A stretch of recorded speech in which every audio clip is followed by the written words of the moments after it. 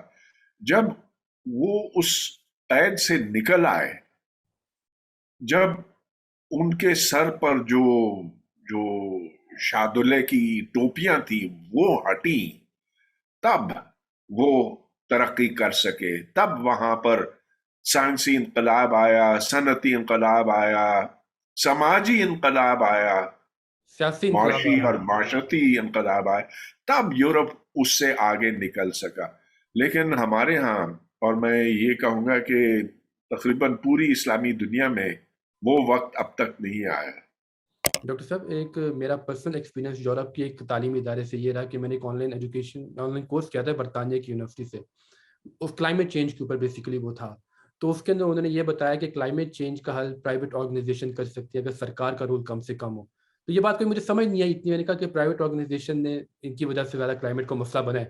تو میں نے اپنے استاد سے یہ بات پوچھی تو انہوں نے مجھے کہا کہ بیسیکلی کچھ یورپ کی یونیورسٹیز جو ہوتی ہیں وہ ایک خاص نیریٹو اکیڈیمک کے تھرو پورا کرنا چاہ رہی ہوتی ہیں. چونکہ آپ کا اتنا ایکسپیرینس امریکہ کے اندر بھی آپ کا ایک وزٹنگ فیکلٹی کے طور پہ رہا ہے اور پاکستان کے اندر بھی، کیا واقعی ایسا ہے یا یہ صرف میری ایک غلط فہمی تھی؟ کہ کچھ یونیورسٹیوں میں نظریات آپ پہ تھوپے جاتے ہیں، جی یہ جی، آپ کا مطلب؟ بالکل بالکل. جی جی. یونیورسٹیوں سے زیادہ کچھ اساتذہ ایسے ہیں جو ایک خاص نظریے کے قائل ہوتے ہیں.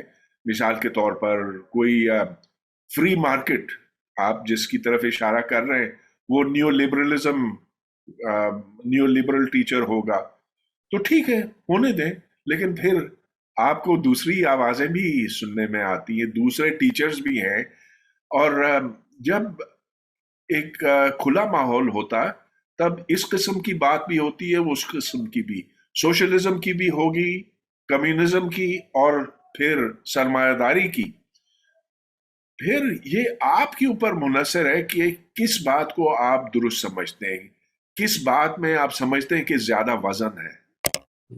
ڈاکٹر صاحب، آپ سے ایک آخری سوال میں پوچھوں گا. میں آپ کا ریسنٹلی ایک انٹرویو سن رہا تھا جس کے اندر مجھے نہیں اس بارے میں پہلے پتا تھا، مجھے ریسنٹلی پتا لگا کہ آپ نے کہا کہ جو father was a follower of mister Gandhi. تو آپ کے گھر کا ماحول کیسا تھا جس کے اندر آپ کی پرورش ہوئی اور آپ کا فزکس کے اندر دلچسپی پیدا ہوئی؟ میرا کیسا ماحول تھا بچپن میں؟ بچپن میں کیسا بھائی میرا تو ایسے تھا کہ میں کراچی کے جو کباڑ خانے ہیں ادھر اپنا بہت وقت لگاتا تھا. فرے روڈ پر قطار تھی کباڑ خانوں کی، تو ادھر بجلی کا سامان اونے پونے ملتا تھا. اور بجلی کا سامان میرا مطلب یہ کہ وہ جو آم، دوسری جنگ عظیم کے بعد میگنیٹس استعمال ہوتے تھے، اور ویکیوم ٹیوب، اور طرح طرح کے ہیڈ فونز وغیرہ. تو میری دلچسپی یوں شروع ہوئی کہ مجھے مقناطیس سے، میگنیٹ سے خدا جانے کیوں ایک فیسینیشن ہو گئی. اور میں خواب میں بھی میگنیٹس دیکھتا تھا اور کیسے میگنیٹس بنائے جا سکتے ہیں. اس کے بعد پھر ایک شوق سے دوسرا شوق پیدا ہوا. تو اس سے پہلے تو مجھے پڑھنے لکھنے سے کوئی شوق نہیں تھا، کوئی دلچسپی نہیں تھی.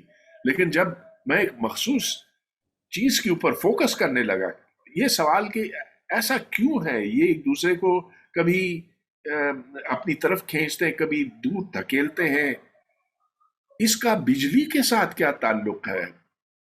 تو سوال سے سوال اٹھتا ہے، اور ایک متجسس ذہن پھر کس رستے پر نکلتا ہے کوئی کچھ کہہ نہیں سکتا. ڈاکٹر صاحب، ایک آخری سوال آپ سے کہ آج کے ٹائم پہ جو بچہ یونیورسٹی میں داخلہ لینا چاہتا ہے، آپ کے لیے اس کے لیے کیا ٹپس ہیں؟ وہ کیا چیز مد نظر رکھے کہ کسی یونیورسٹی میں داخلہ لے، اور کیا اس کے لیے ایک تعلیمی نظام میں وہ تعلیمی سوچ میں بہتری لا سکتا ہے اپنی جب وہ یونیورسٹی میں جا رہا ہے؟ بھائی وہ کس چیز کا خیال رکھے، یہ دیکھے کہ وہاں پر ماحول کیسا ہے. اگر تو ایک بڑا سخت ملٹری ٹائپ ماحول ہے تو اسے بچا ہی جائے. یہ دیکھے کہ وہاں پر ٹیچرز فرینڈلی ہیں کہ نہیں، اپنا